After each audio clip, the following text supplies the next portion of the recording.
Let's stay on the safer nicotine products for a moment. Which countries in the region were the first to regulate them? Azerbaijan and Georgia were the first to regulate SNP in the region, extending existing tobacco control laws covering sales, advertising, use restriction to nicotine vaping products and heated tobacco products. And this happened in 2017 and 2018.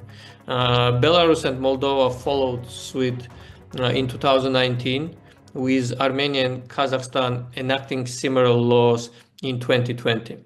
Then Kyrgyzstan and Tajikistan followed and adopted amendments in 21 and 22, respectively.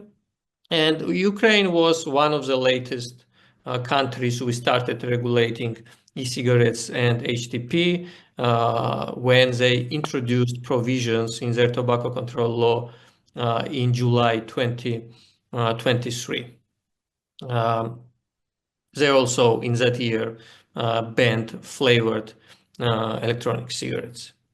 Also, Uzbekistan broadened its legislation to cover safer nicotine products in August 2023, while Turkmenistan, for example, enforces a complete ban on electronic cigarettes. More recently, Tajikistan also banned the import, export, and sale of disposable e-cigarettes, while Kazakhstan recently in 2024 banned electronic cigarettes, their use, sale, and production. Also, regrettably, Kyrgyzstan followed this wave of banning electronic cigarettes and disposables in Central Asia, and they will ban vaping products completely in 2025 as well.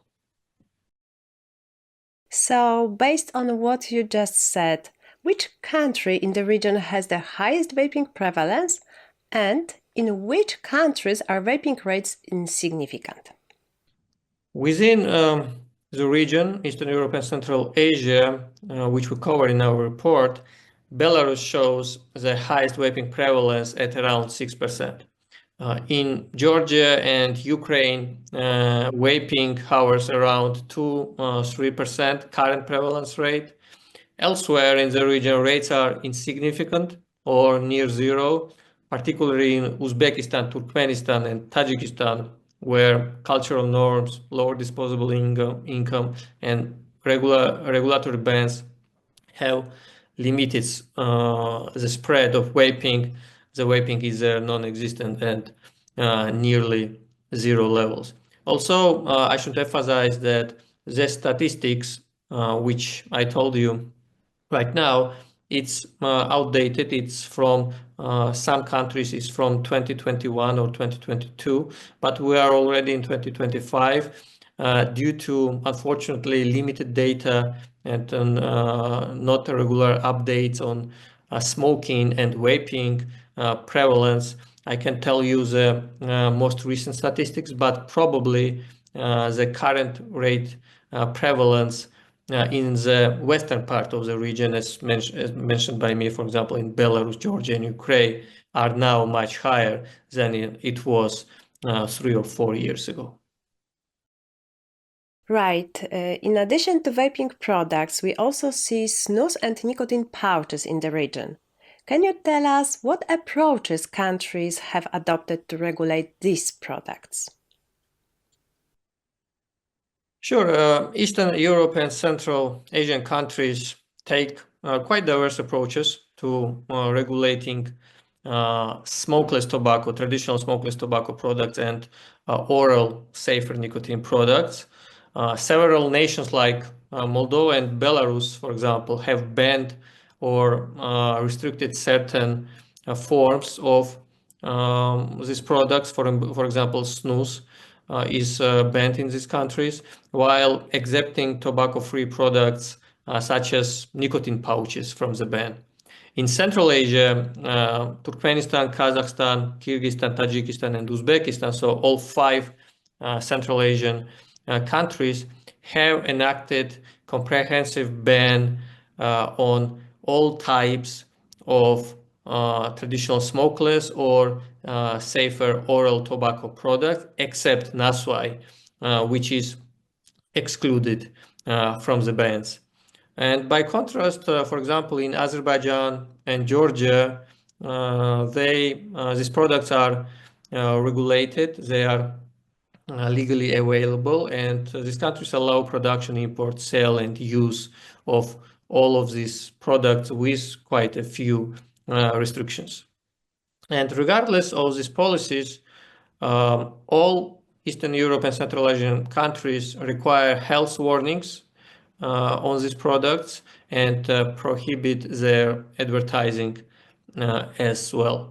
But regulations will continue to evolve because these products are, especially snus and nicotine pouches, with their prevalence also at nearly 0% in all countries of the region. This evolvement of regulations will continue, and probably different countries will take different directions in this regard. And what are the differences in awareness of harmfulness of tobacco products across countries in the region? First of all, it should be mentioned that data on public perceptions of tobacco and nicotine products is quite limited in the region. But there were several surveys during the last couple of years in Armenia, Georgia, Kazakhstan, and Ukraine. And this survey shows that most people recognized cigarettes, combustible cigarettes, as harmful or very harmful for health.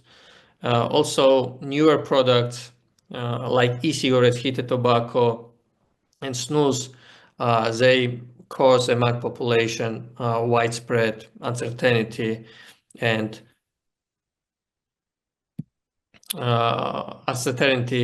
misinformation as well.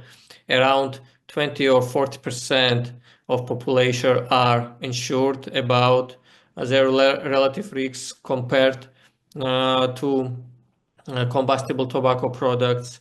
Around 1/3 or a little bit more in some countries think that vapes are more riskier for health compared to cigarettes.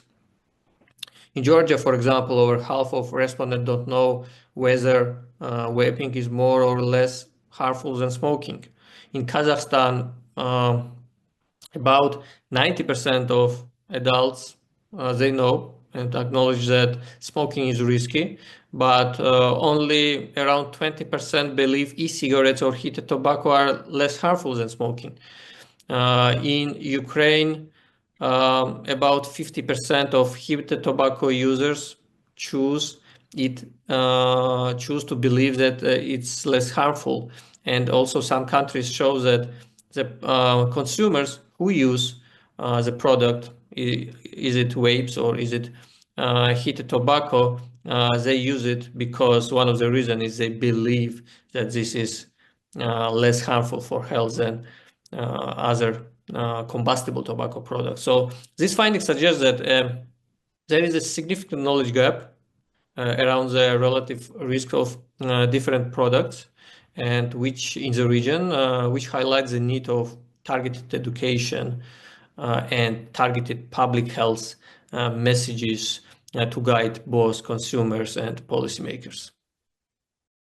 Okay, given what you just said about the misinformation surrounding the use of relatively safer nicotine products, I need to ask, where does this misinformation come from? Is it due to a lack of education, as you mentioned, or is this not the case? There are several reasons.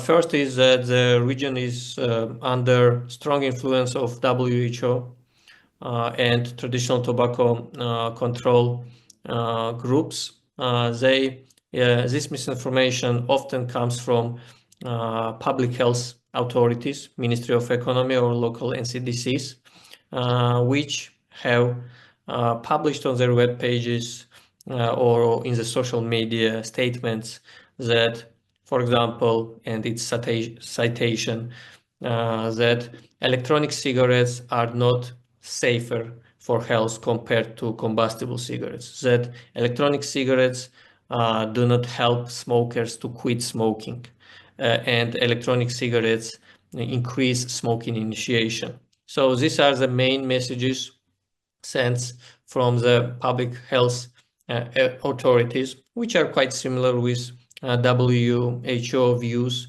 on the tobacco harm reduction and safer nicotine products in general. Second is also in the region there, in some countries, persist high influence of big tobacco, international big tobacco companies who in the region, except some exclusions, they do not push tobacco harm reduction and their safer nicotine products because they see that legislation, enforcement of the legislation and taxation on combustible tobacco products are still low compared to other Western countries. Smoking rates are still high, and they don't have a need to introduce into the market safer alternatives because they collect their profits from traditional tobacco products. And also mass media plays a huge role in spreading the misinformations in the region because mass media campaigns they do not check in the region, do not check scientific facts, and in most times just repeat the messages from health authorities of local countries or from bad examples, bad science from international experience and international journals. Thank you, Georgi. That's all for today. Tune in next time here on GFN TV or on our podcast. You can also find transcriptions of each episode on the GFN TV website. Thanks for watching or listening. See you next time.